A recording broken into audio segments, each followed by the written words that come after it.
இப்போது புதிய அறிமுகம் அச்சி ஹோட்டல் சாம்பார் 50 கிராம் ரூபாய் 20 மட்டுமே.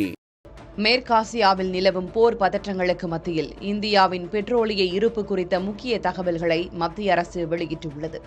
தற்போதைய நிலவரப்படி ஆந்திராவின் விசாகப்பட்டினம் மற்றும் கர்நாடகாவின் மங்களூரு, பாடூர் ஆகிய 3 இடங்களில் உள்ள நிலத்தடி சேமிப்பு கிடங்குகளில் மொத்தம் 5.33 மில்லியன் மெட்ரிக் டன் கச்சா எண்ணெயை சேமிக்க முடியும்.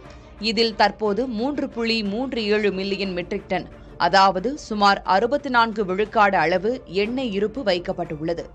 இது அவசர காலங்களில் இந்தியாவுக்கு 9.5 நாட்களுக்கு தேவையான தடையற்ற கச்சா எண்ணெய் விநியோகத்தை உறுதி செய்யும்.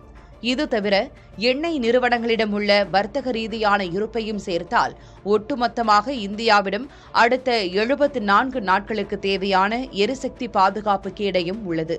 ஹோர்முஸ் நீரிணை வழியாக நடக்கும் வர்த்தகம் பாதிக்கப்பட்டுள்ள நிலையில் அதை சமாளிக்க ரஷ்யா உட்பட 41 நாடுகளிலிருந்து கச்சா எண்ணெயை இந்தியா இறக்குமதி செய்து வருகிறது.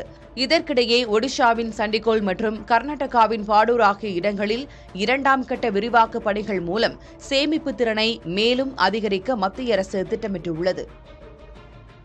இப்போது புதிய அறிமுகம் அச்சி ஹோட்டல் சாம்பார் 50 கிராம் ரூபாய் 20 மட்டுமே.